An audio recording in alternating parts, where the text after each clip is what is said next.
In this section, we're going to look at how we find an angle if I know the value of a trig function. We did this in the first semester of pre-calculus, and we found it useful, right? This is exactly the place where we wanted to use those inverse trig functions. That's what a trig function does.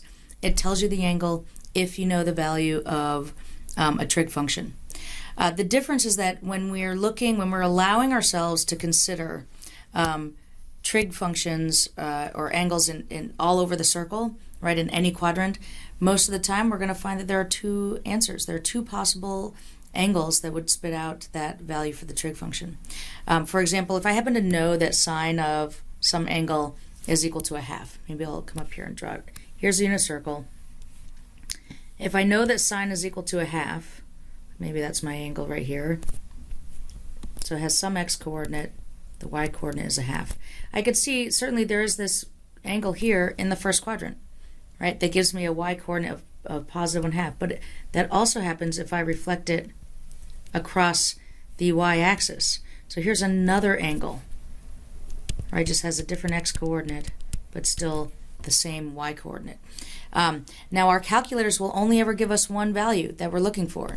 And in fact, depending on how we do it, it might not even give us any of the ones we're exactly looking for, and I'll expand on that again. But we have a surefire way of being able to find those angles, and that is to always, always find a reference angle first. A reference angle is a first quadrant angle. We're going to call this angle alpha. So here's alpha in the first as a first quadrant. There's our standard position. And then any other angle, an angle that exists in any other quadrant, I'm going to think of it in terms of that reference angle. So if it's in the second quadrant, here's a second quadrant angle, but I'm actually just going to think of it as alpha degrees measured up from the negative x-axis. Or if I've got this third quadrant angle, I'm going to think of it as alpha degrees beyond the negative x-axis, and so on. Now, when we know what quadrants we're looking for, then we simply need to make the right adjustment. For example, if I know the angle I want is in the first quadrant, then alpha is my theta, right? If the angle we're looking for is theta, if I know theta is in the first quadrant, then it is the same as the reference angle. If I'm looking for an angle in the second quadrant, then I'm just going to subtract alpha from 180 because it's alpha degrees measured up from the negative x-axis. In the third quadrant, I'm just measuring alpha degrees beyond the negative x-axis, beyond the 180. And if I'm looking for an angle like this fourth quadrant angle here, I'm just going to think of it as backing up, like as though I've gone the full 360 and then backing up by alpha degrees. Of course, we may also want to find these angles in radians, and we do exactly the same thing. There's nothing conceptually different except that instead of 180 degrees, we'd have to use pi radians. Instead of 360 degrees, we have to use 2 pi radians. We'll know if they want the angles in degrees or radians based on how they've worded the question. So here they said find theta for theta in between 0 and 360 degrees, right? That tells us we know we want degrees. So they tell us that sine theta is 0.6374. So that means I'm going to say sine alpha, I'm going to find that reference angle, sine alpha is 0.6374. Now this part is really important. When we're finding that reference angle, we are always, always, always going to make sine alpha or tan alpha or cosine alpha, whatever it is, like that, the value of the trig function, always make it positive. Now here it was positive anyway, but even if they had given us a negative, we would make sure that we made it positive when we're finding the reference angle. This is because the reference angle is always in the first quadrant. Now, from here, if I know sine alpha, this is where we're going to use the arcsine function. So alpha is arcsine of 0.6374. I will more often than not use the arc notation. You could also use this inverse sine, that notation with the superscript -1. I tend to avoid that notation because it's too tempting to think of that as an exponent, and it's definitely not an exponent, so you'll see me use the arc notation more. And then we're going to find our reference angle.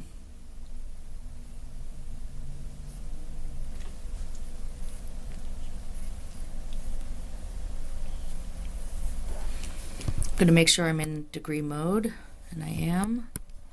So the second button, second sine for inverse sine, 0.6374, and I get 39.6 degrees. Now what I want to do is consider what quadrant is this in. Sine theta is 0.6374, positive. Sine is positive in quadrants 1 and 2.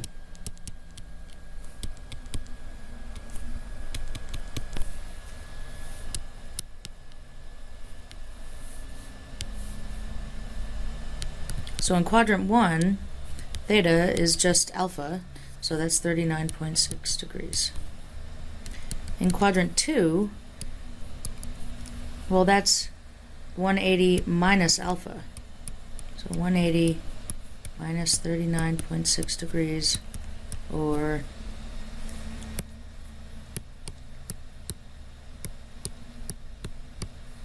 140.4 degrees. And those are our results. We can always check and see if we're right. We could plug in, sine of 140.4 degrees. So now it's just the regular sine function, not inverse.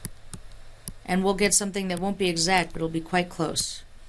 0.6374, and then it goes on beyond that. So there's a verification. Let's try another. Let's find theta. Again, we want it in degrees. If secant theta is negative 7.704. So secant is 1 over cosine, is the reciprocal of cosine. This means that cosine theta is 1 over negative 7.704. Cosine is negative. And if cosine is negative, that means that we're looking at quadrants 2 and 3, right? That's where the x-coordinate is negative. So we're going to find alpha, and then we're going to use alpha to find those two angles. So cosine theta is negative 1 over 7.704. To find the reference angle alpha, I'm going to think of cosine alpha as being positive 1 over 7.704. I need to do that because I have to make sure I get a first quadrant angle. So alpha is arc cosine of 1 over 7.704.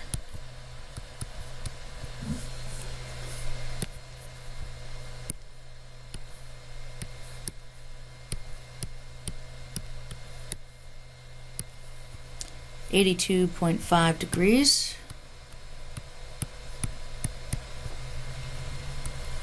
And now we're going to use that to find our angles in quadrants 2 and 3.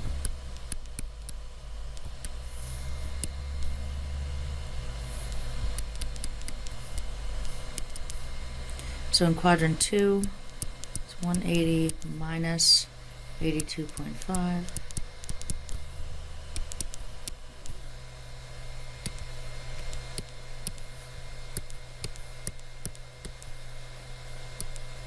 $97.5. And in quadrant 3, we're going to take 180 plus 82.5.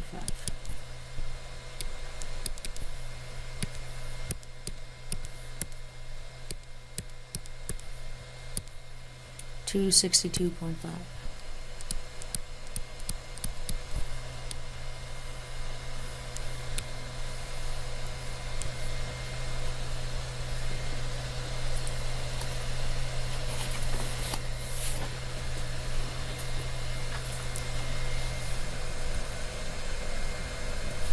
Let's do another one. Here we want to find an angle, and they tell us that cosine theta is 0.870, and sine theta is less than 0. Sine is negative. So they've given us added information. Sometimes, or often, what that does is it will restrict our considerations for like what quadrant the angle could be in. So cosine is positive, and sine is negative. Well, if I think about the quadrants, x is positive, y is negative. That means we've got to be down here in quadrant 4. So I'm going to find that reference angle alpha and then measure it back from the 360. So cosine alpha is equal to 0.870. That means alpha is arc cosine of 0.870.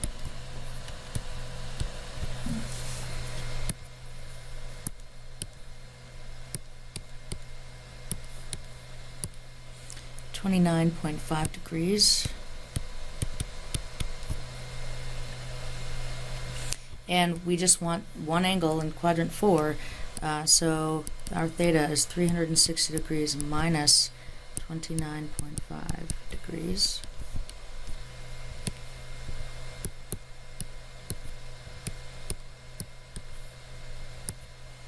$330.5.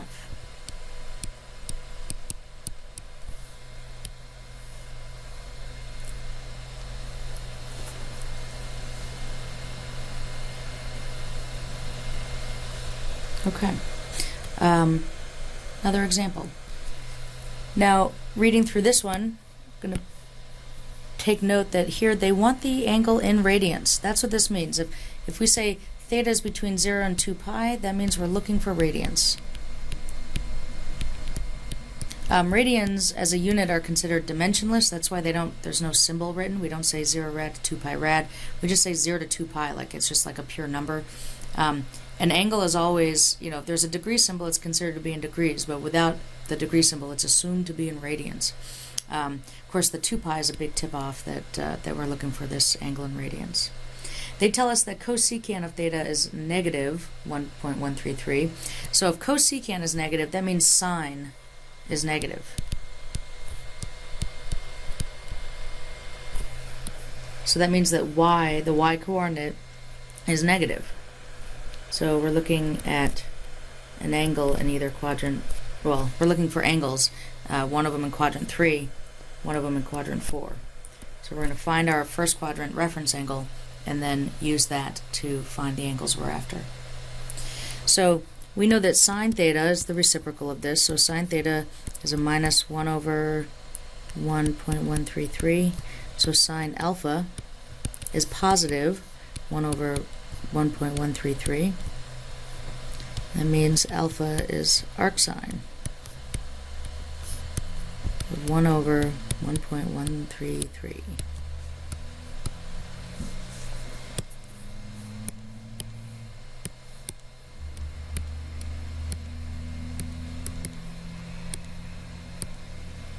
You get 61.96, or, oh, you know what I did?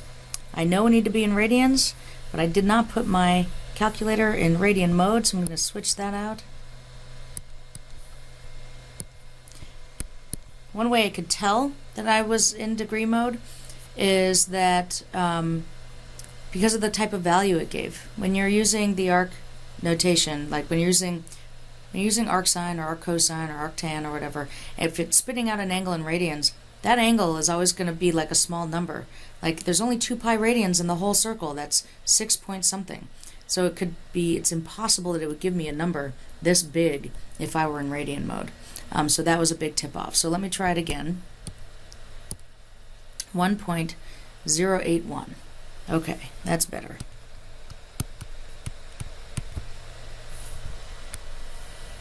Now we can find our angles in quadrants 3 and 4.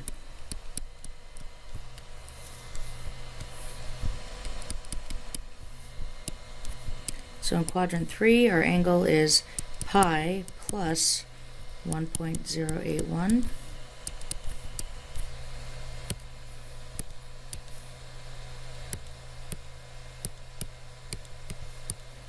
At 4.223. In quadrant 4, our angle is 2 pi minus 1.081.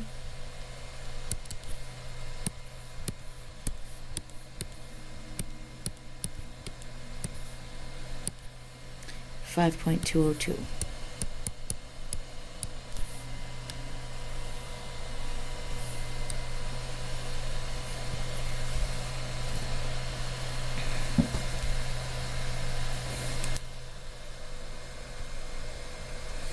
All right, one more. We're going to find theta. Again, this is in radians, and they tell us that tangent is negative. So when we think about the tangent function, right, tan theta is sine over cosine. Sine theta divided by cosine theta. So tangent is positive if sine and cosine are either both positive or both negative. Tangent is negative if sine and cosine have different signs, if one of them is positive and one of them is negative. That happens in quadrant 2 and also in quadrant 4.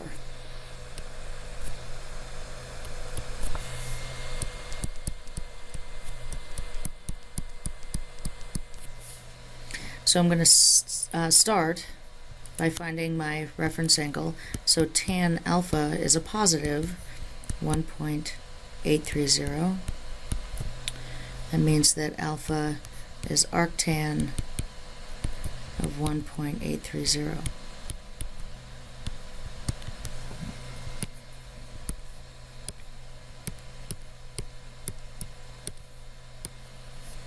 .071. Now we can find our angles.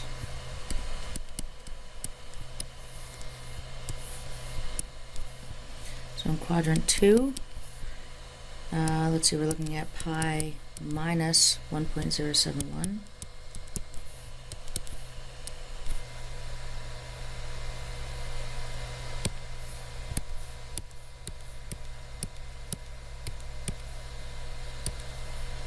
.071. And in quadrant 4, I'm going to take 2 pi and subtract 1.071.